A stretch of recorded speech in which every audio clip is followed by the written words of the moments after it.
of societal development. Excellencies, distinguished ladies and gentlemen, Liberia has enjoyed uninterrupted peace for almost 2 decades, following the 14 years of civil conflict. During this time, we have held 4 democratic elections, with last year's election marking the 4th since the return to democratic order in 2006. In January this year, Liberia achieved a historic milestone by peacefully transitioning from one democratic government to the other.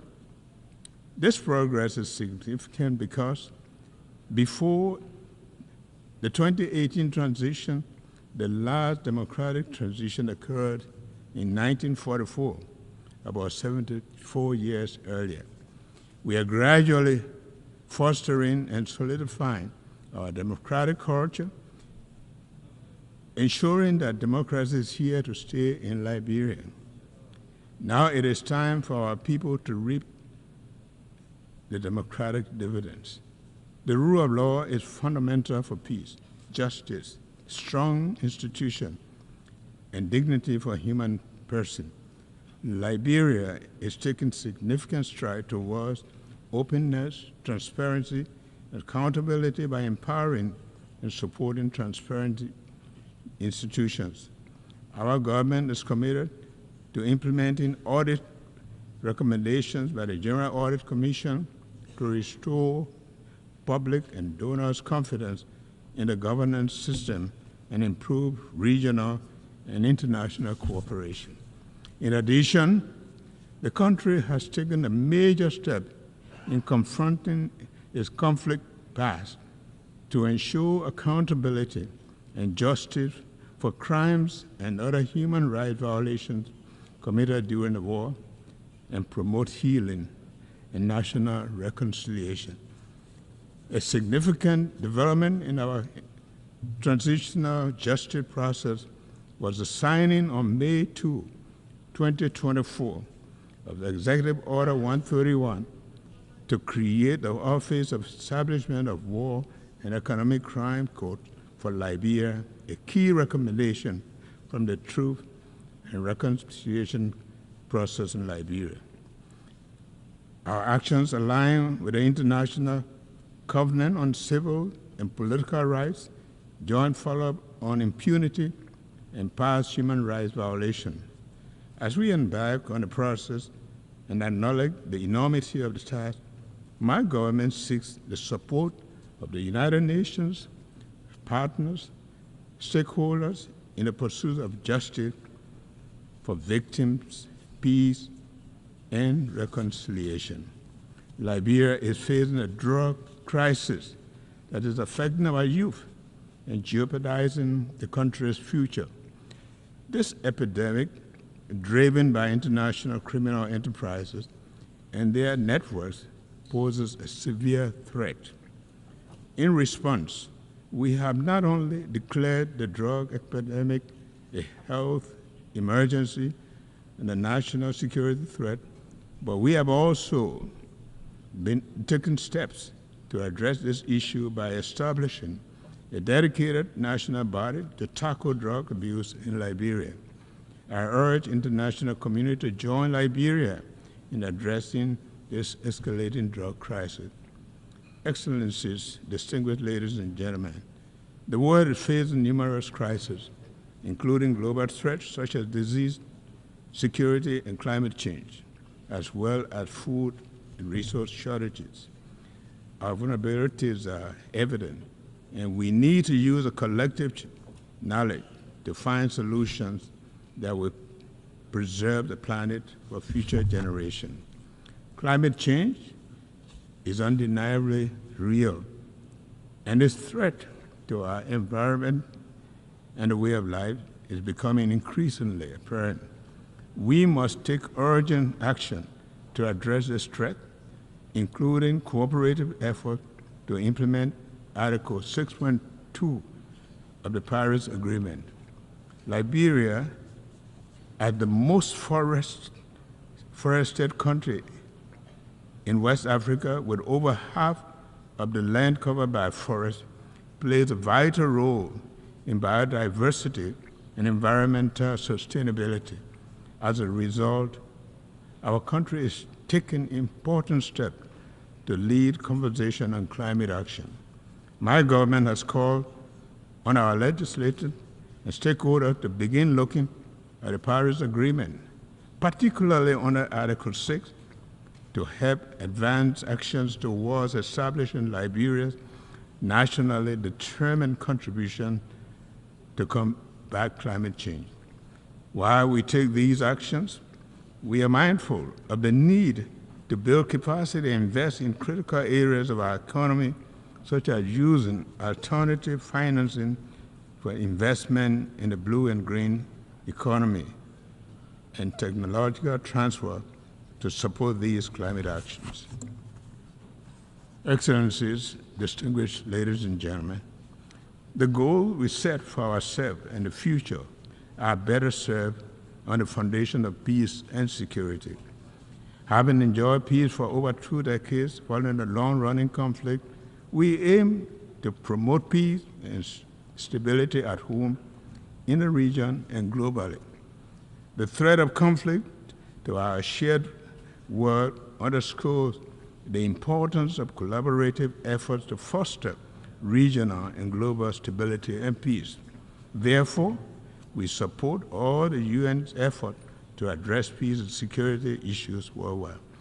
Liberia is concerned about escalating security challenges in the West African region, including terrorism and economic and political instability. These pose significant threat to regional peace. So we urge full dialogue and cooperation among West African nations to address these issues effectively. Meanwhile, Liberia firmly stands with the rest of West Africa in the resolve to maintain our 50-year-old Regional Economic Commission, ECOWAS, intact. We oppose efforts to disintegrate our union and will not accept the region being used for proxy conflicts.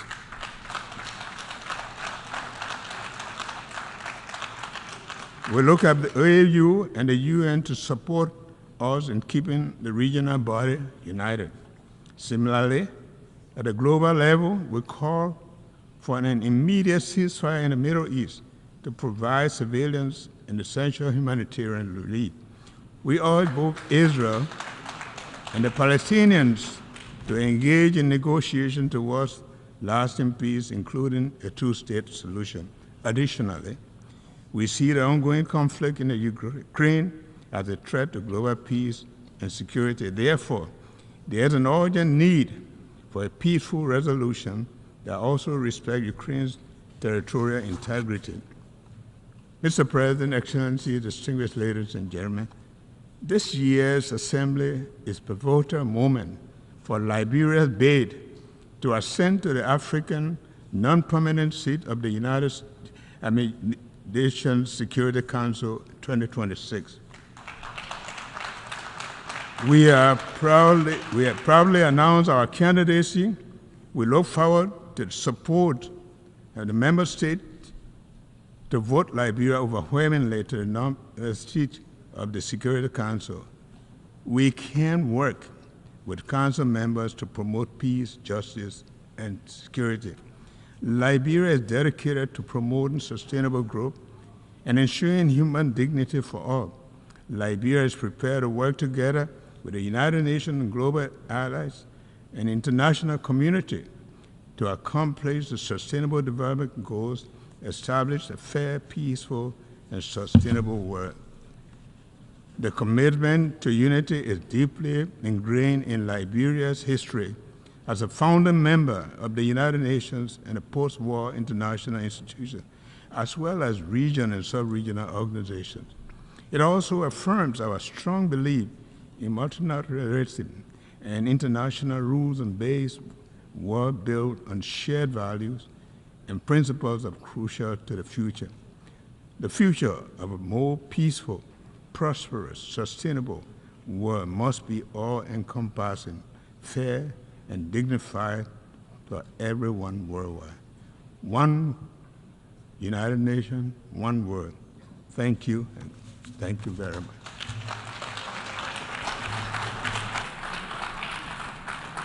On behalf of the Assembly, I wish to thank the President of the Republic of Liberia.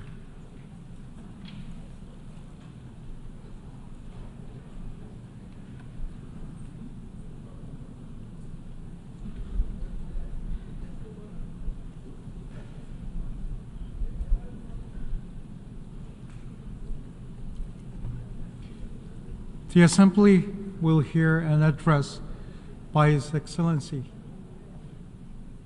Mokwitisi Eric Keabetswe Masisi, President of the Republic of Botswana.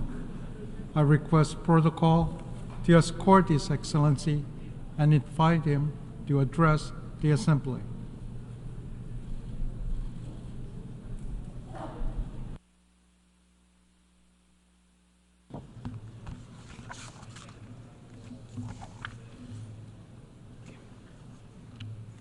Mr. President, Excellencies, distinguished ladies and gentlemen, I wish to start by extending my congratulations to you on your election as President of the General Assembly at its 79th session. You can be assured of Botswana's full support as you steer the work of this august House. Mr. President, this Assembly continues to meet on the backdrop of an age of multiple and interconnected crises which were triggered by the COVID-19 pandemic and geopolitical tensions between major powers. These crises have been further compounded by the Israel-Hamas war, which erupted shortly after we concluded last year's high-level week. The attacks on innocent civilians on both sides are unacceptable and thus stand condemned. In the same vein, we wish to express our deep concern at the situation in the Gaza Strip, where the war has resulted in catastrophic humanitarian crises and unprecedented fatalities for civilians, children, and humanitarian workers. I should also register Botswana's concern regarding the loss of lives of the United Nations Relief and Works Agency for Palestinian Refugees in the Northeast, UNRWA personnel. I take this opportunity to pay tribute to UNRWA personnel and all humanitarian workers and their commitment to deliver aid, save lives, and alleviate suffering in Gaza and elsewhere. We owe them a debt of gratitude, and they deserve our full protection. Botswana also abhors attacks on UNRWA installations and condemns disinformation and misinformation campaigns against this life-saving General Assembly mandated agency. Botswana firmly supports the work of UNRWA, which entails providing humanitarian and development assistance and protection to Palestine refugees pending the just resolution of the question of the Palestinian question. In this regard, Botswana is proud to be among the countries that joined the Statement of Shared Commitments on UNRWA, which reaffirms support for the agency, its mandate, its staff, and highlights its indispensable role during this difficult time. Mr. President, we wish to reiterate the centrality of the two-state solution in resolving the Israeli-Palestinian conflict and the attainment of a just, comprehensive, and lasting peace. We therefore urge parties to commit to a political process that will pave the way for the realization of the two-state solution in which Palestine and Israel live side by side in peace and security based on the pre-1967 borders. Mr. President, the war in Ukraine also rages on with no indication of an end in sight. We continue to underscore the need to respect the sovereignty and territorial integrity of Ukraine in line with the United Nations Charter and international law. We also call on parties to give diplomacy and dialogue a chance and to seek a peaceful resolution. In Africa, the guns still have not gone silent. We continue to grapple with armed conflict, terrorism, and potentially explosive geopolitical tensions. We commend the African Union, sub-regional bodies, as well as the UN for their efforts in addressing these challenges. In this vein, we welcome the adoption of United Nations Security Council Resolution 2719 of 2023 on the provision of support by the United Nations to AU-led peace support operations on a case-by-case basis and look forward to its operationalization. Mr. President, I must add that this time of escalated armed conflicts, violent crime and humanitarian crisis requires intensified efforts and more vigilance to protect human rights, advance humanitarian action, and promote the accountability in line with the UN Charter, international law, international humanitarian law, as well as relevant principles such as the responsibility to protect, or R2P. Mr. President, it is evident that peace is under strain across the world. It needs to be revitalized. However, that task can not only be left to multilateral and regional bodies. Governments have a responsibility to create conditions that enable peace to thrive within their countries. Key steps that governments should take include, among others, building effective institutions, committing to good governance, protection of human rights, and upholding democratic values. As many are aware, Botswana has a long track record of commitment to these democratic principles. The implementation of recommendations from our recently concluded constitutional review process, as well as our upcoming general elections on the 30th of October 2024, provide opportunities to deepen our democracy and strengthen our good governance credentials. Mr. President, regrettably, while on the one hand, the scourge of war rages on the other hand, the promises of sustainable development is in great peril. It is deeply concerning that with only 6 years before the 2030 deadline, sustainable development goals are way off track. We learned from the latest Sustainable Development Goals report that only 17% of the goals are on track, while the rest range from moderate progress to stagnation and even regression. There's a lot of work to do. We must take inspiration from and build on the success achieved in the reduction in global child mortality, prevention of HIV infections, attaining girls' parity with boys in education, increased access to energy and the internet, while also scaling up action and investments in areas which are lagging far behind, particularly poverty eradication. The levels of extreme poverty remain disturbingly high, but we cannot attain sustainable development without eradicating poverty in all its forms and manifestations. Poverty eradication is the sine qua non of sustainable development. A comprehensive approach will be required to move the needle in the fight against poverty. We therefore endorse the call for comprehensive social protection systems and inclusive economic policies. Pro-poor policies should also be complemented and reinforced by policies which spur inclusive economic growth and create sustainable employment. Policy interventions that aim to leave no one behind ought to be matched by adequate SDG financing. In this vein, my delegation reiterates the call for predictable, sustainable, and sufficient development finance to developing countries from all funding sources. In addition to livelihood issues, progress should also be accelerated in addressing other forms of inequality within countries, especially gender inequality. Meaningful action is needed to empower women and girls in areas where they are left behind and to combat harmful cultural practices and gender-based violence. Mr. President, extreme weather events and related natural disasters continue to remind us of the severity of climate crisis and the urgency of mitigation and adaptation. In our sub-region, Southern Africa, the El Niño phenomena induced drought and floods, which resulted in devastating consequences on livelihoods and a humanitarian situation that affected over 61 million people. I take this opportunity to reiterate the Southern Africa Development Community's SADC regional humanitarian appeal of at least $5.5 billion aimed at augmenting domestic resources of the affected member states, including efforts to resource mobilization from national, regional, and international partners in response to the impacts of El Niño-induced drought and floods. I cannot overemphasize the need for adequate climate finance for effective climate action. We continue to remind developed countries of their annual $100 billion commitment in climate finance for developing countries until 2025 and call for a more ambitious goal thereafter. Mr. President, efforts at attaining sustainable development ought to be redoubled in countries in special situations, in particular small island developing states, SIDS, least developing countries, LDCs, and landlocked developing countries, LLDCs, which are disproportionately affected by development challenges.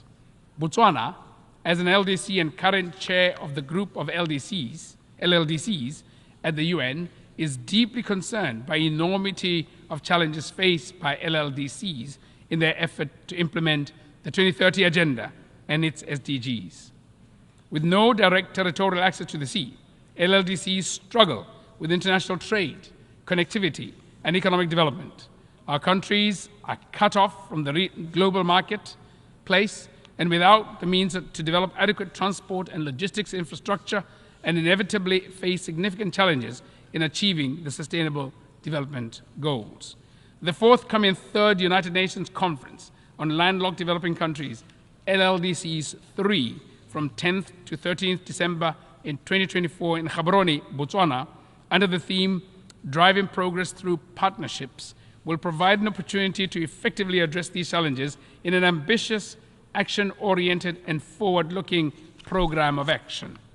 I therefore invite transit countries, development partners, and other stakeholders to join us in the beautiful and vibrant Gaborone as we shape the future for our 32 member countries. Mr. President, as you rightly observe, it is only when we act together that we can effectively deliver meaningful progress for people, planet, prosperity, and peace while leaving no one behind. Without a doubt, the United Nations-led multilateral system remains an indispensable platform for the effective global action that this moment demands. It is therefore of paramount importance that the multilateral framework remains fit for purpose. The onus is on us as member states to ensure that our intergovernmental processes enable rather than stifle effective multinational action and international cooperation.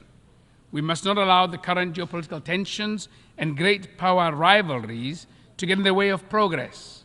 Our shared values, norms, and interests, as expressed in the UN Charter, the 2030 Agenda, and other relevant frameworks, should remain the North Star that guides our engagements. The spirit of consensus and solidarity ought to be at the front and center of our actions. Mr. President, allow me to conclude by reaffirming Botswana's commitment to working constructively on all agenda items before the General Assembly during this session. This session offers opportunities to turbocharge action for peace, sustainable development, and human rights for the benefit of present and future generations. Let us seize the moment. I thank you. Good afternoon.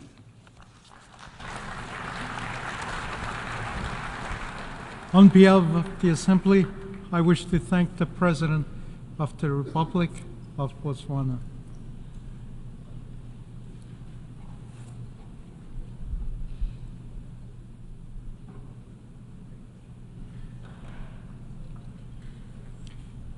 The Assembly will hear an address by His Excellency Emmanuel Macron, President of the French Republic. I request protocol to escort His Excellency and invite him to address the Assembly.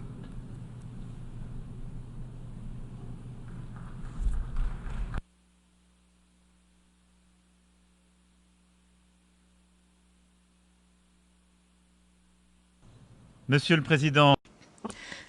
President of the General Assembly, heads of state and government, ministers, ambassadors, ladies and gentlemen.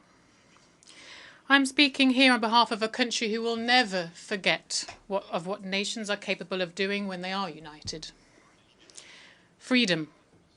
And France has just paid tribute indeed this year to the peoples of America, Europe, Africa, Asia, and Oceania, who allowed us to liberate ourselves from the Nazi grip.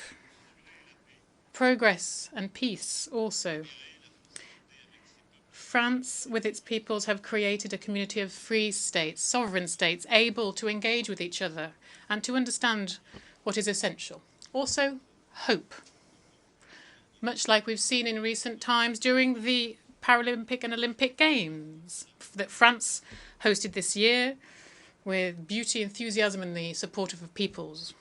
However, despite this, the Olympic truce that we wanted here did not come to life. However, the danger of words without action and impotent diplomacy are before us every day.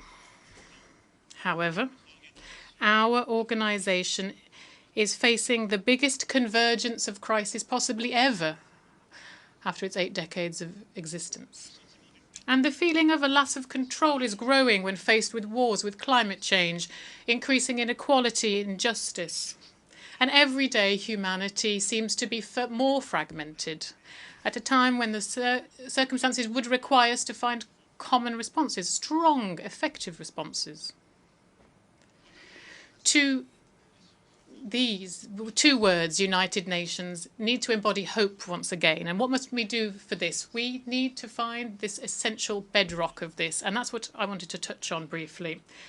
Above all, first and foremost, we need to restore the terms of trust and respect between peoples. And here I can see them often trampled in our debates. To do this, we need to pay equal attention to those who are suffering. As I mentioned here 2 years ago, in fact, let's stave off the possibility of having double standards. One life is equal to another. The civilian protection is an imperative norm and must remain our North Star at a time when this year we are marking the 75th anniversary of the Geneva Conventions.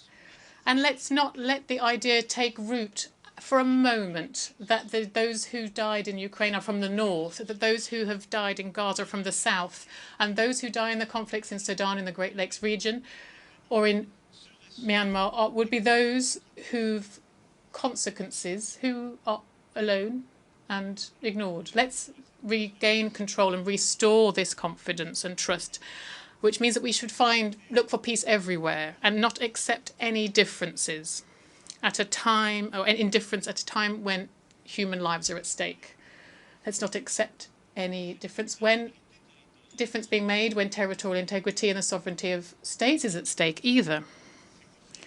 These conflicts today call into question our very capacity to ensure that our UN Charter is respected. And when I see some people want to propose peace by asking for capitulation, it's surprising. We can't even, how can we could support any idea like this? I would like to reiterate here how the protection of civilians, of all humanitarian workers, of all of those who are working to defend our common values is crucial in each and every one of these conflicts. Next, we must provide a common response to the great challenges, the 2 wars that are affecting Europe and the Middle East. Russia, indeed, is waging a war in Ukraine for territorial conquest, scorning the most fundamental principles of international life. They are guilty of violating the law, ethics and honour. Nothing that they're doing is in line with the common interest of nations, nor the specific responsibilities that they shoulder within this organisation.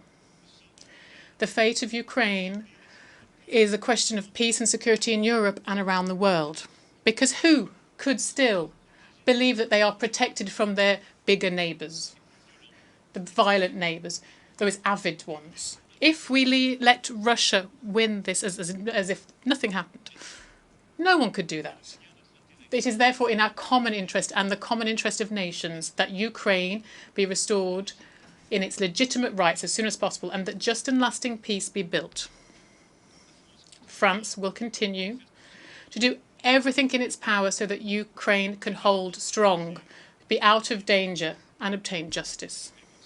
France will continue to provide it with the equipment that is necessary for its defence, and with its allies and partners that are closest to them, France will support the remarkable resistance of the Ukrainian people and will commit to their lasting security.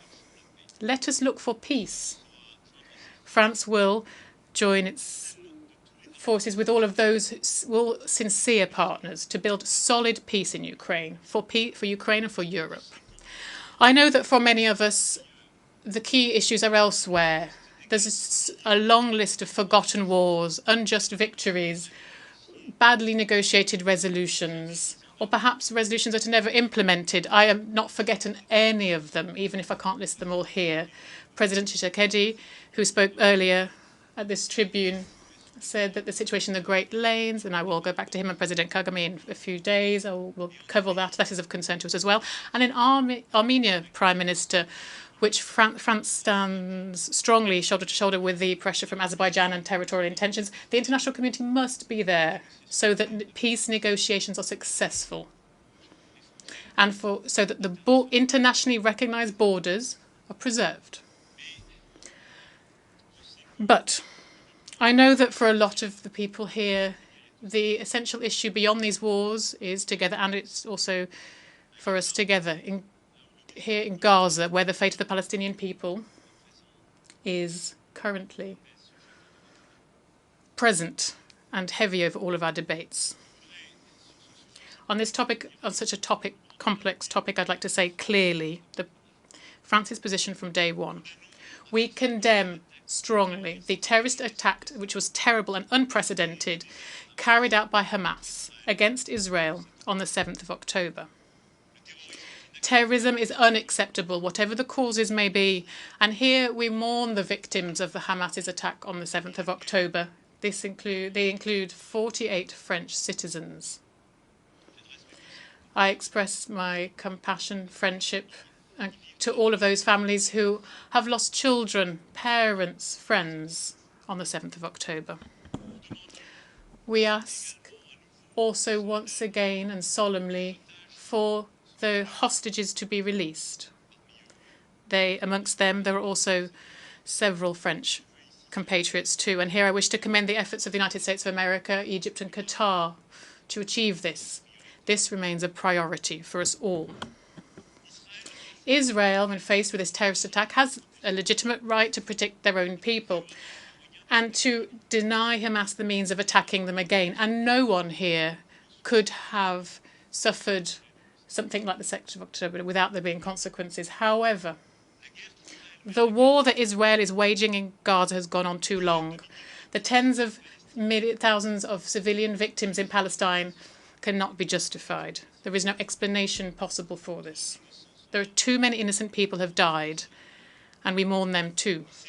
And those people who have died are an outrage for humanity and a dangerous source of hatred, resentment, which threatens and will threaten everyone's security, including that of Israel tomorrow. So this war needs to stop, and a ceasefire needs to happen as soon as possible, at the same time as the hostages are released. And humanitarian assistance needs to arrive en masse in Gaza. This is a position that we have held since October 2023, where the resolutions with many of us. Let's hold the first humanitarian. We held a humanitarian conference for Gaza in November 2023 in Gaza. It's now a question of political will, given the destruction of the military capacity of Hamas, and it is imperative that a new page is turned in Gaza for the guns to be silent, for humanitarian workers to return, and for civilians to finally be protected. France will participate in any initiatives that will save lives and would allow for everyone's safety to be protected. The deployment of an international mission must open the way for the implementation of the two-state solution. It is up to the Security Council to take a position on this. And also, without further ado, the necessary provisions need to be taken to preserve the link between Gaza and the West Bank, to restore Palestinian Authority and its functions, and also to ensure the reconstruction of the territory, and to once again make life possible, quite simply.